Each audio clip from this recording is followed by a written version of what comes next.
जय हिंद दोस्तों, स्वागत है आप सभी का ऑनलाइन स्टडी यूके में। ऑनलाइन स्टडी यूके में हम आज के लेक्चर में बात करने वाले हैं साइंस एमसीक्यू क्यूज के बारे में, ठीक है, जिसके आंसर एक्सप्लेन भी होंगे। और ज़्यादा से ज़्यादा शेयर कर दें, लाइक कर दें और सब्सक्राइब करें नए हैं तो चैनल में, ठीक है। तो आज पार्ट 2 है इस सीरीज का, हमारा अन्य सीरीज भी आप देख सकते हैं, ठीक है। तो काफ़ी महत्वपूर्ण होने वाले हैं लेक्चर, तो ज़रूर देखें, ठीक है। और सबसे पहला क्वेश्चन नंबर 1 की बात करें, ओजोन परत हमारी रक्षा किस किरणों से करती है, ठीक है। तो ओजोन परत हमारी रक्षा कौन सी किरणों से करती है? तो विकिरणों से, पराबैंगनी किरणों से, ज्वलन किरणों से, हानिकारक किरणों से। कौन सी किरणों से करती है? ये करती है पराबैंगनी किरणों से करती है ओजोन परत हमारी रक्षा, ठीक है। पराबैंगनी किरणों को रोकती है। तो पराबैंगनी किरणें का क्या होता है?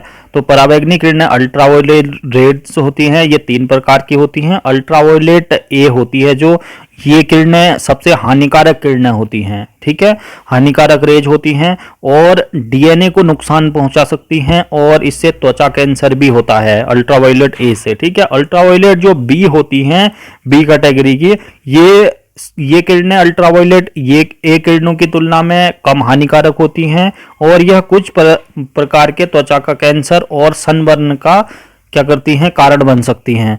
अल्ट्रावायलेट सी की बात करें तो यह जीवन के सभी रूपों में खतरनाक होती है और हालांकि अल्ट्रावायलेट जो सी किरणें होती हैं वो पृथ्वी में नहीं पहुंच पाती हैं क्योंकि उनको ओजोन परत फिल्टर कर लेती है, ठीक है। ओजोन परत के द्वारा उसको फिल्टर कर लिया जाता है। इसके बाद बात करें नेक्स्ट क्वेश्चन नंबर 2 की। तो क्वेश्चन नंबर 2 है, रेडियो एक्टिविटा की परिघटना की खोज किसने की थी, ठीक है। रेडियो एक्टिविटा की परिघटना की खोज किसने की थी? रेडियो एक्टिविटा की परिघटना की खोज किसने की थी? मैडम क्यूरी, रोएंटगन, एंटनी हेनरी बेकुलर और जे थॉमसन, ठीक है। तो किसने की थी? ये की थी एंटनी हेनरी बेकुलर ने। इसने की थी एंटनी हेनरी बेकुलर ने की थी, ठीक है। एंटनी हेनरी बेकुलर ने, जो कि फ्रांस के साइंटिस्ट थे, ठीक है, 1898 में की थी। तो प्रकृति में कुछ तत्व या पदार्थ ऐसे होते हैं जिन्हें स्वतः ही अदृश्य किरणें उत्सर्जित होती हैं, जिनसे, ठीक है, जिनसे क्या होता है, अदृश्य किरणें उत्सर्जित होती हैं। इस घटना को क्या बोलते हैं? रेडियो एक्टिविटा बोलते हैं, ठीक है। वो दिखाई नहीं देती हैं ऐसी किरणें, तो उनमें से क्या होती है, तो ऐसे तत्व होते हैं जिनमें से किरणें अगर उत्सर्जित होंगी तो दिखाई नहीं देती हैं, क्या बोलते हैं उनको? रेडियो एक्टिविटा बोलते हैं।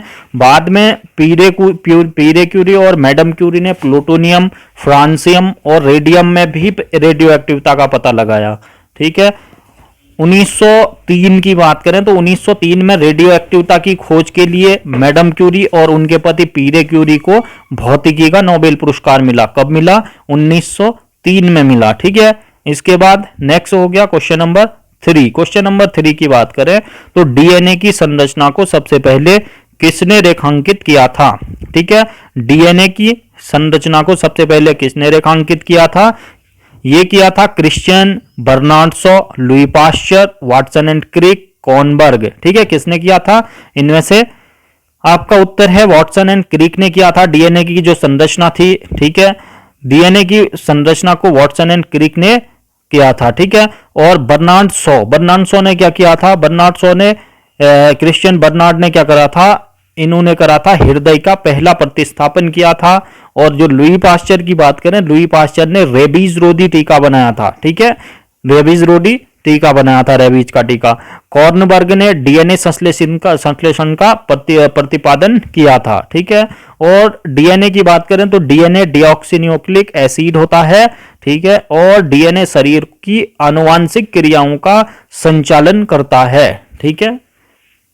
नेक्स्ट हो गया क्वेश्चन नंबर 4। क्वेश्चन नंबर 4 की बात करें तो मनुष्य की आंख की रेटिना पर किसी वस्तु का जो प्रतिबिंब बनता है वह कैसा बनता है, ठीक है। अगर रेटिना की बात करें तो रेटिना पर कैसा प्रतिबिंब बनता है वस्तु का, तो वह कैसा होता है? वास्तविक क्षैतिज, वास्तविक उल्टा, वास्तविक सीधा और इनमें से कोई नहीं, ठीक है। वास्तविक और उल्टा होता है इसका आंसर, ठीक है। वास्तविक जो रेटिना पर प्रतिबिंब बनता है, ठीक है, रेटिना पर प्रतिबिंब बनता है वो कैसा बनता है? इधर होता है रेटिना, ठीक है, रेटिना वाला भाग। रेटिना पर कैसा प्रतिबिंब बनता है? वास्तविक और उल्टा बनता है। ठीक है, रेटिना जो प्रकाश की बात करें तो सिराओं की एक फिल्म होती है, ठीक है, जिसमें झिल्लियां आपको दिख रही हैं सिराओं की, ये ठीक है, ये ऐसी करके दिख रही हैं आपकी जो सिराएं दिख रही हैं, सेल्स। सिराओं की एक झिल्ली होती है, फिल्म होती है, जो वस्तुओं के प्रतिबिंब के रूप, रंग और आकार का ज्ञान मस्तिष्क को कराती है। ठीक है, रेटिना प्रकाश क्या होता है? जो वस्तुओं का प्रतिबिंब, रूप और रंग, उसका आकार, वस्तु कितने आकार, कैसे रंग की है, तो ये ज्ञान कौन कराता है? वो रेटिना का प्रकाश, रेटिना ही कराता है। और जिस स्थान पर प्रकाश सिरा रेटिना को छेद कर मस्तिष्क में जाती है, ठीक है, वहां से। इसके बाद नेक्स्ट हो गया क्वेश्चन नंबर 5। क्वेश्चन नंबर 5 की बात करें, इनमें से कौन सी सही सुमेलित नहीं है? इनमें से कौन सी सही सुमेलित नहीं है? स्पीडोमीटर, मोटर गाड़ियों के वेग मापने का यंत्र। ओडोमीटर, वाहन मापने में, वाहनों के पहियों द्वारा तय की गई दूरी को मापने का यंत्र। एमीमीटर, विद्युत शक्ति मापक यंत्र। और ऑडियोमीटर, ध्वनि की तीव्रता मापक यंत्र। युक्ति, ठीक है, तो इनमें से कौन सा उत्तर सही है? आपका आंसर सही है ऑप्शन नंबर सी, एमीमीटर, विद्युत शक्ति मापक यंत्र। ठीक है, विद्युत एमीमीटर ये गलत है, क्योंकि एमीमीटर की बात करें तो एमीमीटर किसी परिपथ की किसी शाखा में बहने वाली विद्युत धारा को मापने का यंत्र होता है। ठीक है, विद्युत शक्ति मापक यंत्र नहीं होता, बल्कि किसी परिपथ की धारा, किसी धारा जो होती है किसी शाखा में बहने वाली विद्युत धारा को मापने वाला यंत्र होता है। सिस्मोग्राफ की बात करें, सिस्मोग्राफ से भूकंप की तीव्रता नापा जाता है। और लैक्टोमीटर, दूध की शुद्धता ज्ञात की जाती है। ऑल्टीमीटर की बात करें, इससे विमानों की ऊंचाई नापी जाती है। विस्कोमीटर की बात करें तो इस यंत्र से द्रव्यों की श्यानता, विस्कोसिटी मापी जाती है। ठीक है, इससे विस्कोसिटी मापी जाती है। और स्पीडोमीटर से मोटर गाड़ियों के वेग मापने का यंत्र होता है। ऑडोमीटर जो होता है पहियों के द्वारा तय की गई दूरी को मापता है, मीटर गाड़ियों में लगता है ऑडोमीटर। और जो ऑडियोमीटर होता है वो ध्वनि की तीव्रता को मापने का यंत्र होता है। ठीक है, इसके बाद नेक्स्ट हो गया क्वेश्चन नंबर 6। क्वेश्चन नंबर 6 की बात करें तो प्रकाश को दोहरी प्रकृति क्यों कहा जाता है? प्रकाश को दोहरी प्रवृत्ति क्यों कहा जाता है? ए, यह तरंगों और कणों के गुणों को प्रदर्शित करता है। यह प्रतिबिंब और विवर्तन के गुणों को प्रदर्शित करता है।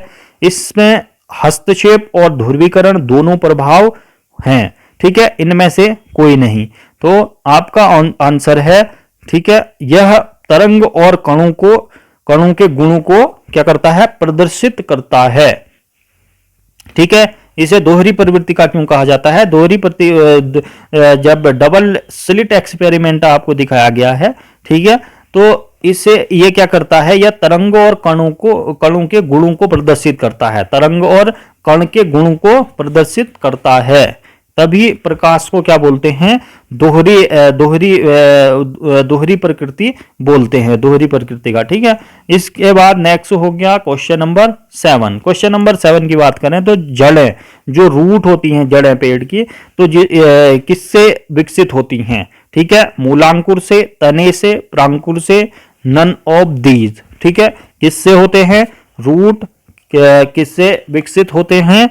रूट होते हैं किससे? मूलांकुर से होते हैं। ठीक है, मूलांकुर से विकसित होते हैं। रूट क्या होते हैं? मूलांकुर से विकसित होते हैं। ठीक है, ये पत्तियों के भाग देखे हैं और ये है मूलांकुर। ठीक है, रेडिकल से, रेडिकल हो गया, हाइपोसाइटल हो गया और कैटासिलोन हो गया। ठीक है, ऐसे ही।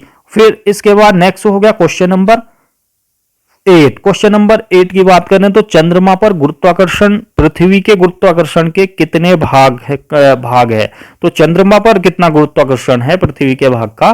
तो ये है 1/3, 1/5, 1/4, 1/6। ठीक है, तो कितना है? आपका आंसर है 1/6। 1/6 है चंद्रमा पे पृथ्वी के गुरुत्वाकर्षण का। ठीक है, यह पृथ्वी की परिक्रमा, चंद्रमा परिक्रमा कितने दिन में करता है? 27.3 दिनों में पूरी करता है और अपने अक्ष के चारों ओर एक पूरा चक्कर 27.3 दिन में लगाता है। ठीक है, इसके बाद नेक्स्ट हो गया क्वेश्चन नंबर 9। क्वेश्चन नंबर 9 की बात करें तो बैरिएटिक सर्जरी मनुष्य के किस अंग को परिवर्तित करती है। ठीक है, बैरिएटिक जो सर्जरी होती है, बैरिएटिक ऑपरेशन या बैरिएटिक सर्जरी किस अंग को परिवर्तित करती है? हृदय, पाचन तंत्र, फेफड़ा, इनमें से कोई नहीं। ठीक है, तो इनमें से कोई ये है आपका आंसर है, पाचन तंत्र को परिवर्तित करती है। किसको? पाचन तंत्र, तो पाचन तंत्र को। ठीक है, पाचन तंत्र को कैसे परिवर्तित करती है?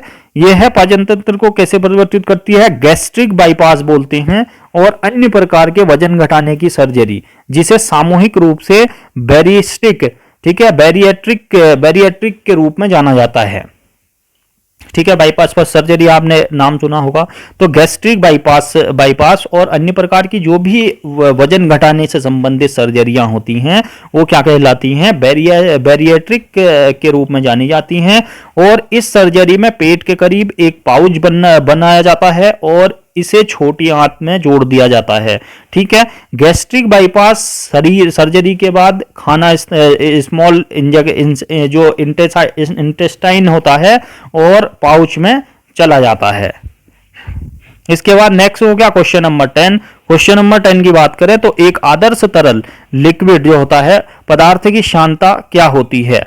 ठीक है, एक आदर्श आइडियल लिक्विड जो होता है उसकी विस्कोसिटी क्या होती है? एक आदर्श तरल के पदार्थ की सांद्रता क्या होती है? इसमें भार के बराबर, इसके द्रव्यमान के बराबर और शून्य, नन ऑफ दीज। ठीक है, इसका जो आंसर है शून्य है। ठीक है, इसका जो आंसर है आदर्श तरल की जो सांद्रता होती है, विस्कोसिटी होती है, वो शून्य होती है। ठीक है, सांद्रता की बात करें, किसी तरल का वह गुण होता है जिसके कारण वह किसी बाहरी प्रतिबल, स्ट्रेस को या अपरूपक प्रतिबल, शियर स्ट्रेस के कारण अपने को विकृत यानी कि डिफॉर्म करने का विरोध करता है। यही सांद्रता विस्कोसिटी कहलाती है। ठीक है, इसके बाद नेक्स्ट हो गया क्वेश्चन नंबर 11। क्वेश्चन नंबर 11 की बात करें तो सामान्य ताप एवं दाब पर किसी गैस के, ठीक है, सामान्य ताप व दाब पर किसी गैस को 1 मोल का आयतन कितना होता है? ठीक है, कितना होता है? 20.4 लीटर, 22.4 लीटर, 23.4 लीटर, 22.5 लीटर। कितना होता है? यह होता है 22.4 लीटर होता है। ठीक है, सामान्य ताप और दाब पर एक गैस जो होती है, गैस के 1 मोल, ठीक है, गैस के 1 मोल का आयतन कितना होता है? 22.4 लीटर होता है। 1 मोल पदार्थ का ग्राम में भार उस पदार्थ के एक परमाणु अणु के एएमयू, ठीक है, एएमयू में भार की संख्या के बराबर होता है। ठीक है, याद रखना, इंपॉर्टेंट क्वेश्चन है भी। इसके बाद नेक्स्ट हो गया सूर्यास्त के समय सूर्य लाल क्यों दिखाई देता है? ठीक है, सूर्य लाल क्यों दिखाई देता है? तो यह भी महत्वपूर्ण क्वेश्चन है। तो सूर्य लाल क्यों दिखाई देता है? परिकिरणन, विवर्तन, अपवर्तन और विवर्तन। ठीक है, काहे के कारण दिखाई देता है? लाल रंग का परिकिरणन होता है। क्या होता है? लाल रंग का परिकिरणन, स्कैटरिंग।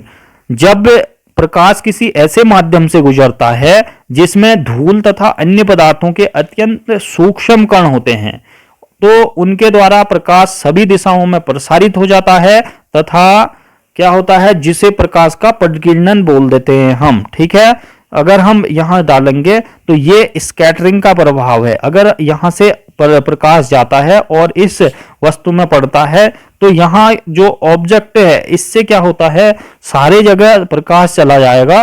ठीक है, आपको दिख रहा है, तो यहां से ये क्या बोला जाएगा? स्कैटरिंग, परिकिरणन बोला जाता है। ठीक है, परिकिरणन बोला जाता है। और यहाँ रिफ्लेक्शन हो गया और यहाँ रिफ्रैक्शन हो गया। इसके बाद नेक्स्ट हो गया क्वेश्चन नंबर 13। क्वेश्चन नंबर 13 की बात करें तो कौन सी जोड़ी अदिश राशियों को प्रदर्शित करती है? कौन सी जोड़ी अदिश राशियों को प्रदर्शित करती है? द्रव्यमान, त्वरण, तापमान, बलागुण, ठीक है, टॉर्क, दूरी, गति और गुरुत्वाकर्षण, तीव्रता और कार्य। ठीक है, तो कौन सी जोड़ी अदिश राशियों को प्रदर्शित करती है? इनमें से अदिश राशियां कौन सी हैं? ठीक है, तो अदिश राशियां हैं दूरी और गति। ठीक है, दूरी और गति अदिश राशियां हैं, बाकी क्या हैं, सदिश राशियां हैं। ठीक है, जिस भौतिक राशि की मात्रा जो परिणाम तथा दिशा दोनों निहित होते हैं, क्या, परिणाम तथा दिशा जो रिजल्टेंट होता है और डायरेक्शन होती है, दोनों होते हैं, निहित होते हैं, तो उन्हें क्या बोलते हैं, सदिश वेक्टर बोलते हैं, सदिश राशि बोलते हैं। जैसे वेग, बल, संवेग इत्यादि क्या होते हैं, सदिश राशि बोलते हैं। जिन राशियों में सिर्फ परिणाम होता है उन्हें अदिश राशि कहते हैं, जिनमें रिजल्टेंट ही रिजल्टेंट होता है, बाकी चाल, दूरी, द्रव्यमान क्या होते हैं, अदिश राशियां होती हैं। ठीक है, इसके बाद नेक्स्ट हो गया क्वेश्चन नंबर 14। क्वेश्चन नंबर 14 की बात करें तो उस कोरोना वायरस का नाम बताइए जिससे मनुष्य की मृत्यु हो जाती है। ठीक है, मनुष्य की मृत्यु हो जाती है। ठीक है, तो एड्स हो गया, फेड्स हो गया, सॉर्स हो गया, HIV हो गया। ठीक है, तो इनमें से कौन सा है कोरोना वायरस। ठीक है, तो ये है सॉर्स। ठीक है, सॉर्स होता है ये, सॉर्स क्या होता है, सॉर्स होता है सर्वेयर एक्यूट रेस्पिरेटरी सिंड्रोम। ठीक है, श्वसन से संबंधित रोग होता है ये। ठीक है, सॉर्स वायरस। इसके बाद नेक्स्ट हो गया क्वेश्चन नंबर 15। क्वेश्चन नंबर 15 हो गया विटामिन के का दूसरा नाम क्या है। विटामिन के का दूसरा नाम क्या है, निकोटिनिक एसिड हो गया, रिबोफ्लेविन हो गया, फिलोक्विनोन हो गया। ठीक है, नन ऑफ दीज। कौन सा है विटामिन के का नाम।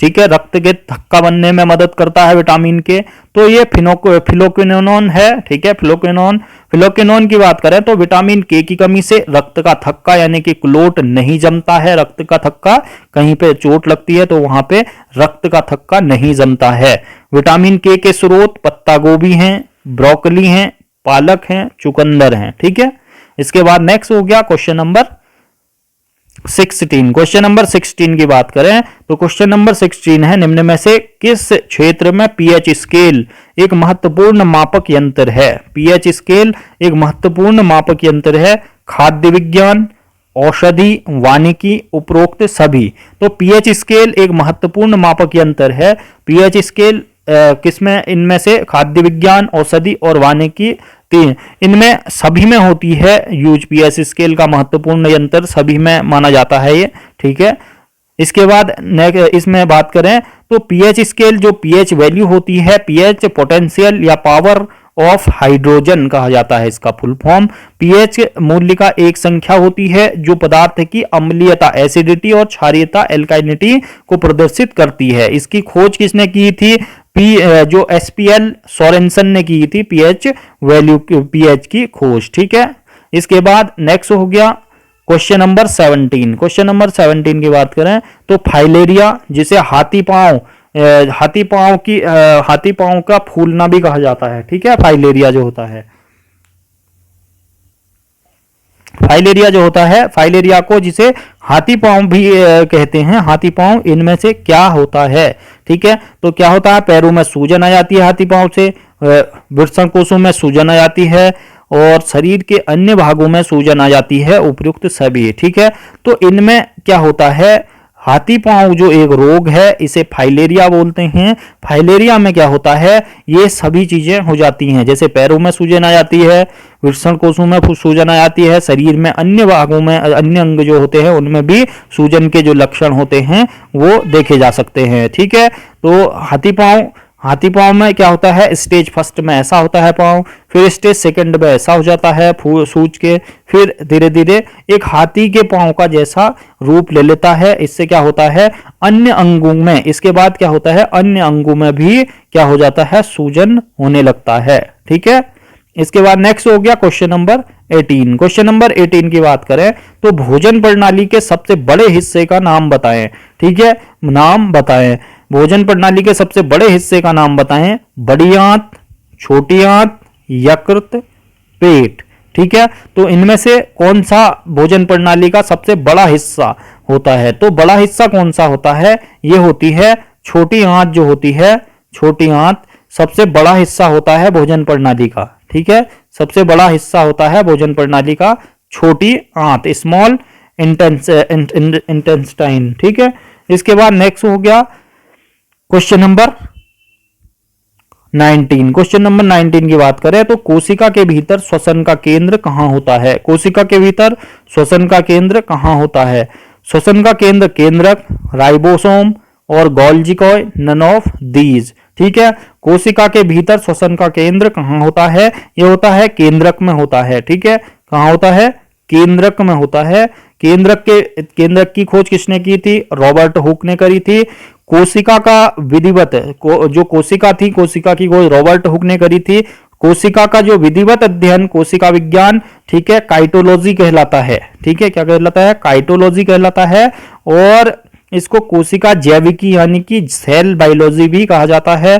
ठीक है, कोशिका केंद्रक सेल जो न्यूक्लियस की संरचना का कार्य ये होता है। ठीक है, इसके बाद नेक्स्ट हो गया क्वेश्चन नंबर 20। क्वेश्चन नंबर 20 की बात करें तो क्वेश्चन नंबर 20 है रक्त प्लेटलेट के जीवन का समय करीब करीब कितने दिन का होता है?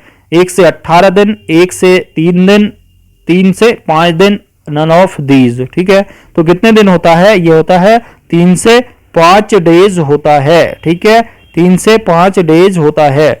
इसके बाद जो बात करें 3 से 5 डेज होता है। प्लेटलेट्स का काम क्या होता है? डेंगू होने का मुख्य लक्षण होता है अगर प्लेटलेट्स कम हो गए तो। ठीक है, और एक स्वस्थ व्यक्ति सामान्य रूप से ब्लड में 1.5 से 4.5 लाख प्लेटलेट्स के प्रति माइक्रोलीटर में होते हैं। ठीक है, कितने होते हैं? 1.5 से 4.5 लाख प्लेटलेट्स होते हैं एक स्वस्थ व्यक्ति में। ठीक है, इसके बाद नेक्स्ट हो गया क्वेश्चन नंबर 21। क्वेश्चन नंबर 21 की बात करें तो प्रत्येक किडनी बड़ी मात्रा में किस उत्सर्जन की इकाइयों से बना होता है? ठीक है, तो केशिकास्तव, बोमन कैप्सूल, नेफ्रॉन, रक्त केशिकाएं। ठीक है, किससे बनी होती है किडनी बड़ी मात्रा में? तो ये नेफ्रॉन से बनी होती है किडनी। ठीक है, किससे बनी होती है? नेफ्रॉन से। नेफ्रोलॉजिस्ट कहा जाता है किडनी रोगों के उपचार के विशेषज्ञ को। ठीक है, किडनी रोगों के उपचार के विशेषज्ञ को क्या कहा जाता है? ये कहा जाता है नेफ्रोलॉजिस्ट। ठीक है, इसके बाद नेक्स्ट हो गया क्वेश्चन नंबर 22। क्वेश्चन नंबर 22 है पौधों में फ्लोएम मुख्यतः किसके लिए उत्तरदायी होता है? पौधों में फ्लोएम किसके लिए उत्तरदायी होता है? जल वहन के लिए, अमीनो अम्ल के वहन के लिए, आहार वहन के लिए और नन ऑफ दीज। ठीक है, पौधों में फ्लोएम किसके लिए उत्तरदायी होता है? पौधों में फ्लोएम किसके लिए उत्तरदायी होता है? आहार वाहन के लिए। आहार वहन के लिए फ्लोएम का प्रयोग होता है। ठीक है, जो पत्तियों में होता है। ठीक है, इसके बाद नेक्स्ट हो गया क्वेश्चन नंबर 23। क्वेश्चन नंबर 23 की बात करें तो कौन सी प्रक्रिया प्रकाश और ध्वनि दोनों में घटित नहीं होती है? प्रकाश और ध्वनि में दोनों में घटित नहीं होती है। ध्रुवण, अपवर्तन, परावर्तन, विवर्तन। ठीक है, कौन सी प्रक्रिया प्रकाश और ध्वनि में परिवर्तित नहीं होती है, घटित नहीं होती है ध्वनि में? ठीक है, तो ये ध्रुवण नहीं होती है, पोलराइजेशन बोलते हैं इसे। ठीक है, पोलराइजेशन बोलते हैं। पोलराइजेशन जो ध्रुवण होता है अनुप्रस्थ तरंगों का गुण है जो उनके दोलनों की दिशा में संबंधित है। ध्रुव का अर्थ है निश्चित। ठीक है, ध्रुवित तरंग में किसी सीमित रूप में ही दोलन होते हैं जबकि ध्रुवित तरंग में सभी दिशाओं के समान रूप में ही दोलन होता है जो ध्रुवित होता है। ठीक है, इसके बाद नेक्स्ट हो गया क्वेश्चन नंबर 24। क्वेश्चन नंबर 24 की बात करें तो तांबा कॉपर का शत्रु तत्व कौन सा है? तांबा जो कॉपर होता है Cu, ठीक है, उसका शत्रु तत्व कौन सा माना जाता है? गंधक, कार्बन हो गया और नाइट्रोजन। ठीक है, इनमें से कोई नहीं। तो ये कौन सा है? तांबे का जो Cu कॉपर का शत्रु तत्व होता है वो कौन सा माना जाता है? गंधक माना जाता है। कौन सा? गंधक माना जाता है। गंधक की बात करें तो गंधक या सल्फर बोला जाता है इसे। ठीक है, आवर्त सारणी में छठे वर्ग में है, छठे ए वर्ग में है और गंधक सक्रिय तत्व है। स्वर्ण और प्लेटिनम को छोड़कर अन्य तत्वों के साथ यह सहयोग करता है तथा अनेक यौगिक बनाता है सल्फर। ठीक है, तांबे की बात करें, तांबा एक भौतिक तत्व है। इसकी परमाणु संख्या कितनी है? कॉपर की 29 है। परमाणु भार इसका 63.5 है Cu का। ठीक है, और यह एक तन्य धातु है और जिसका प्रयोग विद्युत चालक के रूप में प्रधानता से किया जाता है। इसके बाद नेक्स्ट हो गया क्वेश्चन नंबर 25। क्वेश्चन नंबर 25 की बात करें तो अयस्कु से चुंबकीय अशुद्धियों को हटाने के लिए प्रक्रिया में के लिए जो प्रक्रिया होती है उसे क्या कहा जाता है? गुरुत्वाकर्षण पृथक प्रक्रिया, चुंबकीय पृथक्करण प्रक्रिया, फोर्थ फ्लोटेशन प्रक्रिया, नन ऑफ दीज। ठीक है, तो इसको क्या कहा जाता है? इसको कहा जाता है चुंबकीय पृथक्करण प्रक्रिया। ठीक है, चुंबकीय पृथक्करण प्रक्रिया कहा जाता है। गुरुत्वाकर्षण पृथक्करण यानी कि खनिजों को उनके घनत्व का आकार, ठीक है, खनिजों को उनके घनत्व या आकार के अनुसार अलग करने की एक विधि होती है पर गुरुत्वाकर्षण पृथक्करण। फोर्थ फ्लोटेशन प्रक्रिया क्या है? फोर्थ फ्लोटेशन प्रक्रिया है सल्फाइड अयस्क इसी विधि से किया जाता है। ठीक है, सल्फाइड अयस्क इसी विधि से अलग किया जाता है। ठीक है, इसके बाद last question of the day है। क्वेश्चन ऑफ द डे की बात करें तो आधुनिक आवर्त सारणी में आवर्तों की संख्या कितनी है? 7, 8, 9, 11। इसका आंसर हमें कमेंट बॉक्स में जरूर दें। ठीक है, कमेंट बॉक्स में जरूर दें इसका आंसर। और वीडियो देखने के लिए धन्यवाद। वीडियो कैसी लगी फीडबैक जरूर दें और लाइक शेयर सब्सक्राइब जरूर करें। नेक्स्ट वीडियो के साथ आते हैं और थैंक यू, धन्यवाद। जय हिंद, जय उत्तराखंड।